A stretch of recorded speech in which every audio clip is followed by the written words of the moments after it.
Hey everybody, welcome to Local Business Hacks Podcast. I'm your host, Carl Case, and I'm on a mission to help you. Every week, we're going to be talking to local business owners and experts to get their best tips, tricks, and hacks to grow your business. This show is designed to teach you, inspire you, and motivate you to take massive action and start to build your future-proof business. Whether you're just starting off or you're taking your existing business to the next level, this episode is for you. So let's get started. Hey, local business hackers. I'm your host, Carl Case, Director of Global Business Development at Referrizer, joined today by the CEO of Boulevard, Matt Danna. Matt, welcome to Local Business Hacks, brother. Carl, thanks so much for having me. It's great. I know you've had quite the journey in your career. I'd love to hear about it and what ultimately brought you to become the CEO of Boulevard. Yeah, absolutely. My background is in software engineering, always been on the more creative side as well, though, and always been drawn to building tech for creative individuals. And I ended up meeting my co-founder, Sean, at our last startup. There was a week where his hair was a complete disaster. I was making fun of him like a good colleague. And he said he just kept forgetting to call a salon to make an appointment during the day. And at night, when he remembered to do those kind of things, the salon was obviously closed. And we just didn't understand why it was so inconvenient to be a client of businesses that are supposed to help you look and feel your best. And so, very long story short, ended up doing a bunch of research, ended up learning that the way that these businesses operate and the way that they specifically handle appointments, they want you to call because they're doing yield optimization on the fly. They're looking to see, who are you? What services did you get last time? How long did they take? Who were they with? They're looking to see, are you on time? If not, they're going to give you a fake start time. It's called trick booking. And if you've no-showed in the past, they're going to put you at the very end of the day. And most importantly, they're making sure there's no gaps between appointments, and they're doing double booking. So a single staff member can be with multiple clients at once. And so all of this combined, none of that kind of logic that they follow when you call to make an appointment was carried over for online booking. And so we set out to build the first online booking solution that had business logic on top to help really protect the revenue of these businesses. And fast forward today, where is Boulevard and how can people get involved? Yeah, absolutely. So we're operating in all 50 states. We have thousands of customers, and you can find us at joinblvd.com. And we have a career site. You can learn all about us and the product that we built and kind of the offering that we have. And just having a lot of fun. Got an amazing team helping power everything. We're about 230 folks at the moment and completely remote as well. That's awesome. And just at a 10,000 foot view, who's the ideal customer for Boulevard and what services are you really honing in for them?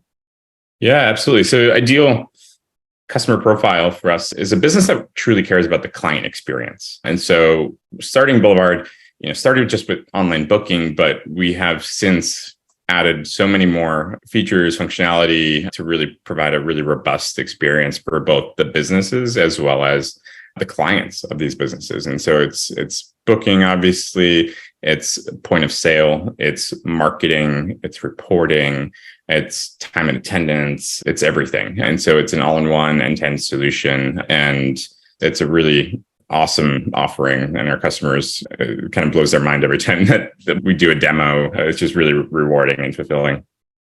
That's awesome. You already gave some hacks as soon as we started this podcast, which I don't think I've ever had before. It makes me question the gentleman that's cut my hair now for a long time. If, me being 5 minutes late, if that's why he's putting me at the end of the day. And yeah, anyways, I appreciate that. I want to welcome you to share some of your local business hacks and what are the stories that drove those home.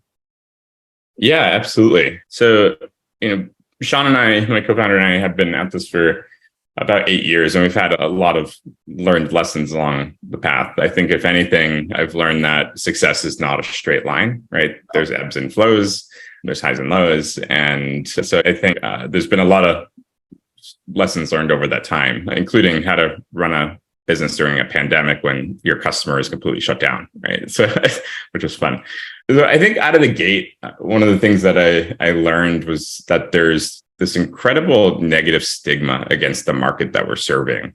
And we were told no so many times because, from VCs, because they just didn't understand their market. They couldn't relate. And whether it was VCs not understanding the market, our friends and family thinking that we were crazy for quitting our executive level jobs, liquidating our 401ks, like literally going all in on this idea that once we saw this problem, like we couldn't unsee it.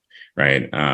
And so we went all in, and there's a lot of naysayers along the path. You get a 1,000 no's for every one yes. And you have to just have this incredible tenacity and willpower to kind of power through and believe in yourself. So I think there's a very romantic story out there of, oh, I have this great idea. I'm going to go raise a lot of money, and then I'm going to be an overnight success. Like, that doesn't happen. And even still to this day, like, people are like, oh my God, you guys like successful so quick. I was like, we're at this almost a decade. This has not been an overnight success by any means. It's been a lot of work over years. And so I think that's one of the biggest things, is just because other folks don't believe or can't see your vision doesn't mean that should sway you.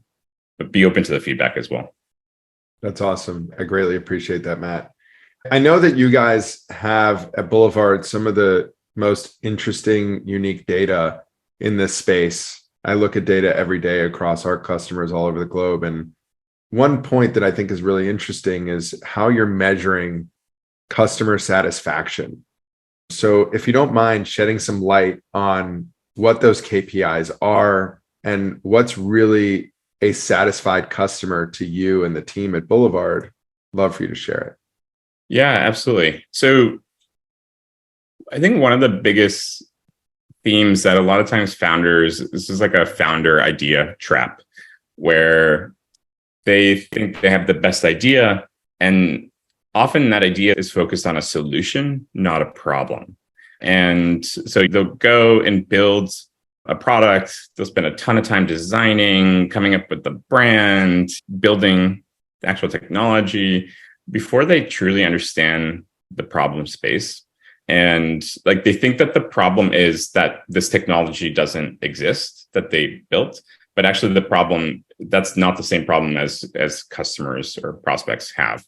And it's really, really important to understand the customer, build the right solution, and really focus on customer satisfaction. In the earliest days, like, we just wanted to figure out how many problems we could solve for our earliest customers.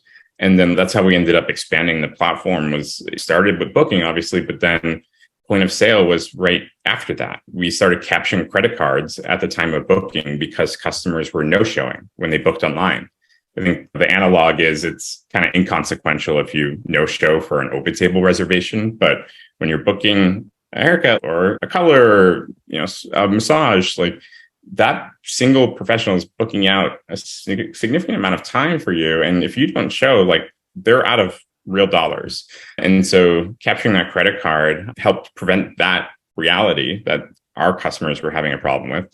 And then created another problem where they're like, oh, the credit card's on file. Can you just check them out through Boulevard? Because customers are like, I already gave you my card, or I was already charged. And they didn't understand the difference between credit card authentication and like a capture and actually charging the card. So that's where, we just started like these, like, it felt like the product was being pulled out of us, right? And we wouldn't have got there if we didn't deeply resonate with the actual root problem to be solved.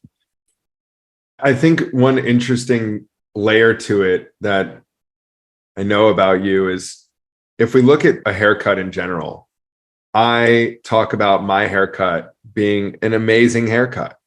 I love the experience. Mm-hmm. I go in, I get the same haircut every time. It's my style. And God forbid I have to get somebody else to cut my hair and it's not the same. Yeah. It's scary, but I think something that you've shed light on in the past about customer satisfaction is it's not just about the haircut. It's about the entire experience. Yeah. What's the parking situation? How long did they wait after their appointment time? Yeah. And just were you greeted? Yeah. Yeah. What's the process and not just the outcome? Because that process is what really drives the satisfaction and the retention of that client. Yep. Yeah, absolutely. There's so many little things. I mean, apparently the optimal time for a stylist to be giving you a shampoo at the shampoo bowl is about 2 minutes. Anything less, it doesn't feel as indulgent. Anything more, it just feels awkward, right? So there's all these little like optimizations along the client journey that these businesses have to pay attention to. And we do believe that ultimately these businesses are recurring revenue businesses. And I think that a lot of times like some of our competitors are really structured to just be a very generic point of sale, where it's just almost like retail, like customers coming in. But the whole point of these personal care businesses is you generally go to a person or a business. Maybe you go to different folks at the business, but you're pretty loyal to them. You end up trusting them. They become a trusted advisor to you. They earn the right to sell you expensive products to use in your hair and skin and all that. And so I think that was the thing that we really leaned into, was that the client experience is pivotal if you want recurring revenue, right? If you want customers coming back, you need to optimize for client satisfaction. And I think one of the fascinating things that a thread that we've been pulling on is how important is online booking. And so the thing that we've ended up learning was that, like, overall, generally, if you have a customer, like an end client, a consumer, come to a business, you have them after the third time. So if you can get them to come back 3 times, like, they're yours basically for life. And so, like, after the first time that they visit a business, on average, 45% of them will come back for a second visit. So over every 2 customers that you're seeing, you're not going to see another one again, right? And so 45% are retained for a second visit. And then it increases from there. So of those that make it to a second visit, about 65 people end up coming for a third visit. And then it shoots up to like high 80s, low 90s on repeat. And so that's where, like, you really, as a small business, you have to optimize for, like, okay, I want to make sure that this client is being just really satisfied, like that they're being served well. I want to get them back for a second visit, and more importantly, like even the third visit, and really optimizing the client journey for there. And like, that's where we've learned this, and then we've optimized a lot of our product functionality around that. And when you speak about optimizing your product in regards to supporting that customer journey, is that having triggers based on the action of that consumer and following up with them automatically? What does that look like? Yeah, exactly. It's all the things that you would expect from like a world-class, being a customer of like a world-class business, right? So it's everything from doing a nice send-off and not making gratuity awkward, right? Like cash only, and there's an ATM over there. It's like, no, just add gratuity at the time of checkout, and to sending nice messages and a win-back campaign if like they're going to be past due, and reach out to them before they're actually past due. And so it's really about like nurturing that client and getting them back in the chair. And one of the things that we've seen that's critical to that is actually like the online booking component. And so what we've seen is that businesses that are very optimized for walk-in customers only, that don't do appointments, their retention rates are actually quite poor. And so if customers book for the first time online with a business, they have twice as good retention as those that are a walk-in customer. And so some of those things where like there's a lot of businesses that are like, no, like we need to book out more than half the staff to be available for walk-ins, as opposed to having all of the staff just be fully scheduled. And I get that from like a local barbershop experience of like, yeah, you want to walk in, it's partly cultural, but also know that all of those clients that do walk in are far less likely to be retained for a second visit or a third visit, right? So it's really thinking about things from just beyond just a single interaction point to more of a client journey. It's amazing how, if we look at the data of where consumers come from and how long they're actually in our system, how it plays such an important role, even down to your offer, down to your verbiage, and the way that it looks and feels. Absolutely. Incredible. Matt, I got an interesting question. We're in middle of 2023, and I think it'll be funny when we look back at this podcast in the future.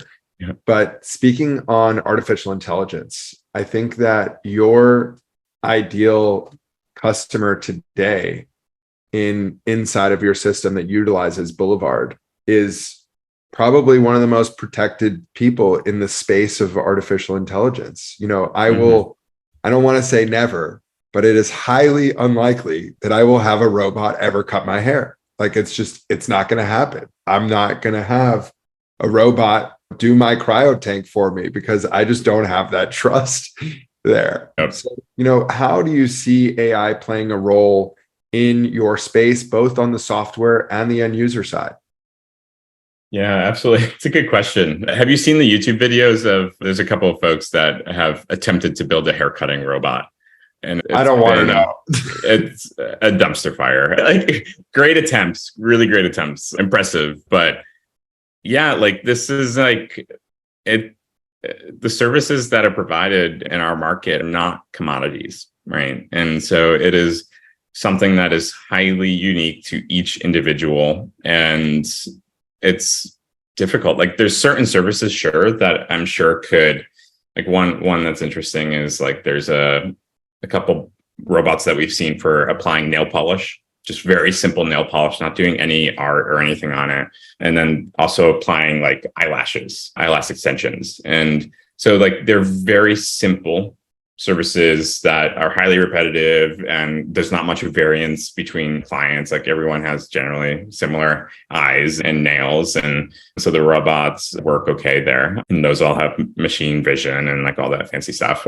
But I think from our businesses, AI will help with a lot of the business administration and management.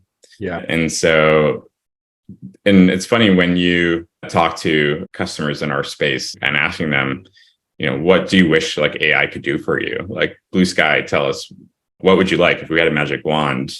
And actually the things that they would say that they would love are just like basic automation. It's actually not even AI.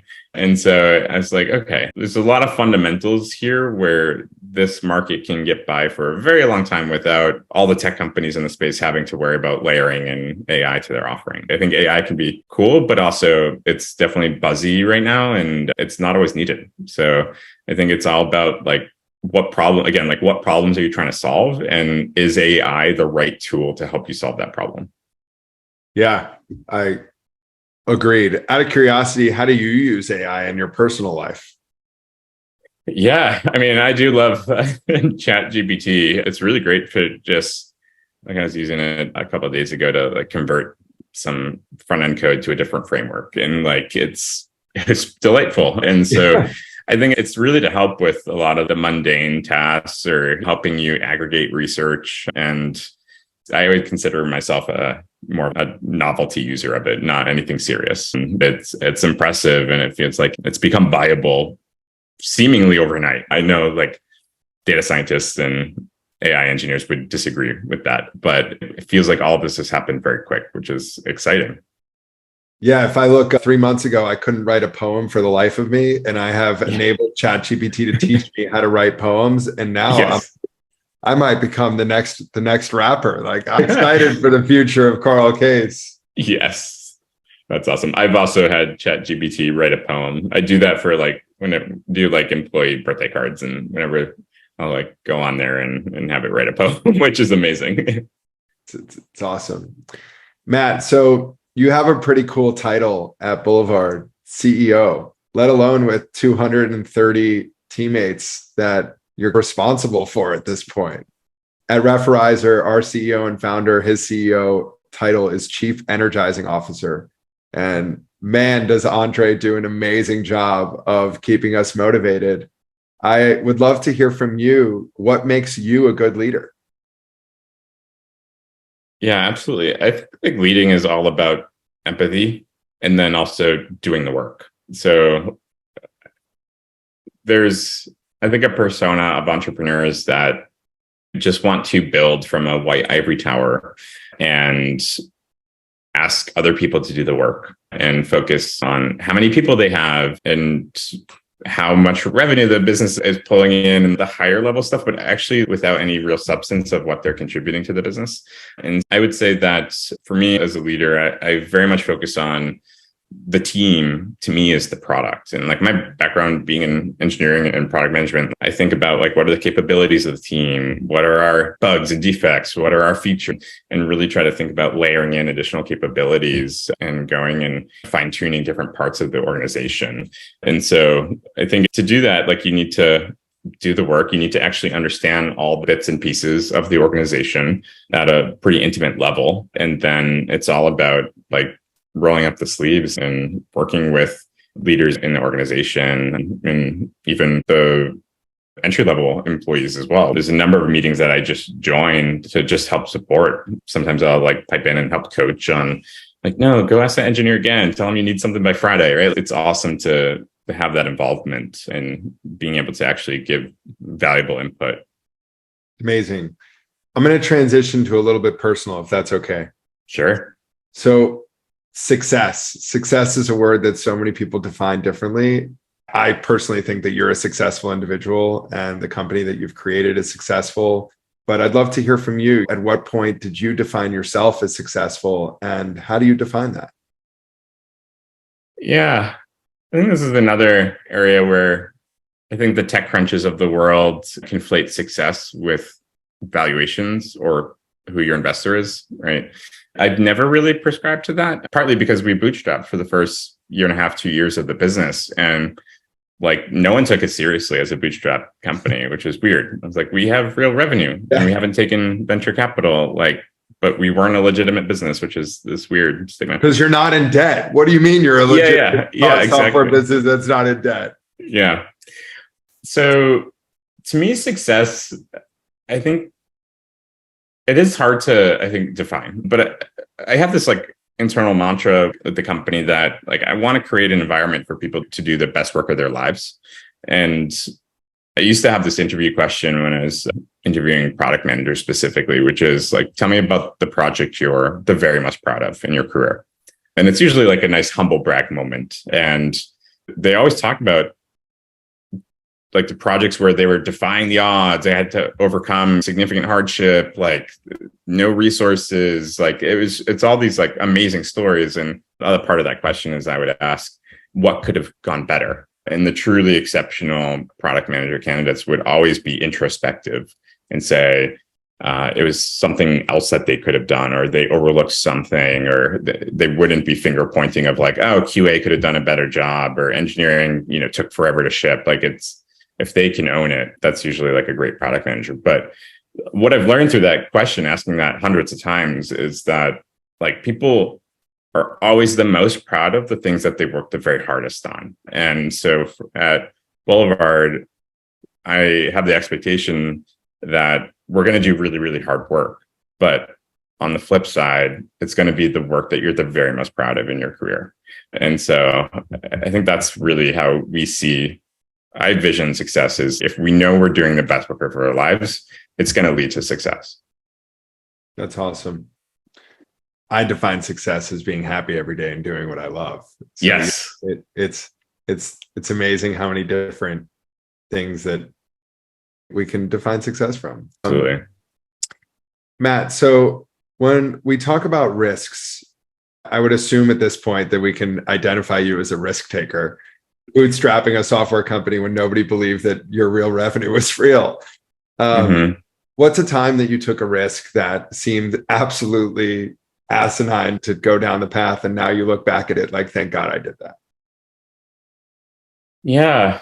So one of the areas, like I like to think of the zigging and zagging, right? Like when folks are zigging, are you zigging with them or are you zagging against them? And like one of the bigger, I think more adventurous times that I chose to zag was actually during COVID, where all of our competitors were actually doing massive layoffs because a lot of their revenue streams went to zero real quick because the market was shut down and they were doing billing relief.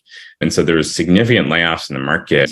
And one of the challenges why that actually we really focused on this was that not only were they doing all these layoffs and like, they weren't getting back to customers for support questions and like all that kind of stuff. But when their customers were asking them for like billing relief or to suspend building because like their businesses shut down during the closures, like they would like, well, our business is impacted too. And they like just were like being super nasty. These salon owners and spa owners that like don't have tons in the bank account to keep them sustaining. And like that $200 they're paying per month for software is significant. And so we I actually made this proposal to our board of directors to actually accelerate. So while everyone else was doing layoffs and going into like survival mode, battling down the hatches, like I hired 2 more engineering teams. And that ended up leading to over 300% growth in that first year of COVID. So it was like one of those times that I think it was wild. Like in hindsight, I was like, I don't know if I should have done that. Definitely, I'm glad we did. But at the time, I was like, I think we saw success as almost an inevitability based on the reactions and the feedback we're getting from customers. And so we were like, let's just accelerate. And it was a pretty defining moment, I think, for the company. 300% growth, I would say it was a definite moment for Boulevard. Yeah.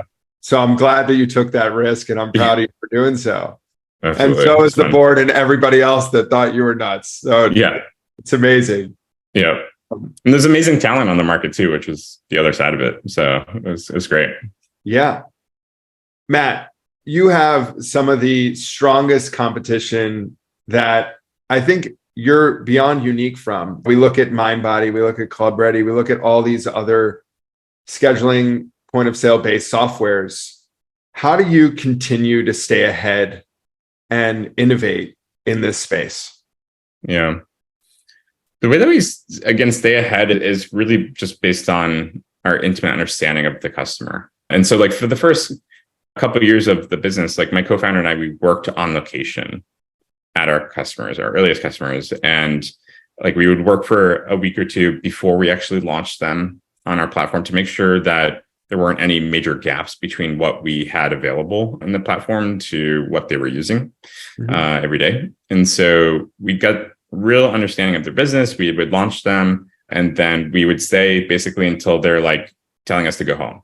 And so sometimes that was a week, sometimes that was multiple weeks. But at a certain point, they'd be like, okay, we're good. You don't need to be here. And so I'd be generally working the front desk, and my co-founder would be in like the back office or supply closet or an empty salon chair, like building new features in real time. And it was through that understanding where we ended up learning what are the important things to build, what are the things that they need that there are no features for in their existing solutions, and really having that firsthand experience of answering the phones and checking out people and really experiencing that firsthand. It was incredible. And so many of those learnings from back then still fuel the way that we think about the opportunity. And I think that we have some great competitors, some really strong competitors, much larger companies than ours that are kind of finding their own kind of place in the market. But we, like when we demo functionality that we have from the products, like we get the, oh my gods, and no way, and like these incredible emotional responses because like it just fits them like a glove. And that was really because we obsessed about what's the problem to solve. And so it's a lot of fun. That's awesome. Matt, my last question. Save the best for last. If you could have dinner with any historical figure from the past, who would it be? What are you talking about? And what are you eating? The person, this is super cliche, but I think the person that I would enjoy having dinner with the most would probably be Steve Jobs. The way that he thought about product and customer and brand, I think is magical and is something that Apple will carry on that legacy forever. And so there's a lot of times that I think about what did Apple do for technology and especially for consumers and what it continues to do. And I think a lot of that was that Steve often zagged when other people were zigging. And I think that's something that required a lot of tenacity. And I think at one point got him fired and then brought back in and like, but I, cliche, but I think I would enjoy getting some sushi with Steve Jobs. That's awesome. I praise you for selecting Steve Jobs. If you get a +1, I'd love to be there. Yes. And definitely a sushi fan. So that's awesome. Matt, from myself and our team all over the globe and our listeners all over the world, I want to thank you for being a pioneer in a space that is going to forever be present in our daily lives. And as we continue to look at AI and where the world's going, we will always need our beauticians, our hair cutters, our salon operators, and So thank you for doing what you do and coming on and sharing your story. And we're going to continue to root you on. Thanks so much, Carl. It's a pleasure being here. Appreciate the time. Thank you so much. That's it for this week's episode. I hope you found it helpful. Be sure to head over to our site, local-business-hacks.com, to check out the show notes and send me questions or ideas for future episodes. If you want to grow your business, just like the people you've heard from here, follow Local Business Hacks Podcast and tune in for new tips, tricks, and tactics. Until next time, thanks for listening and keep hacking.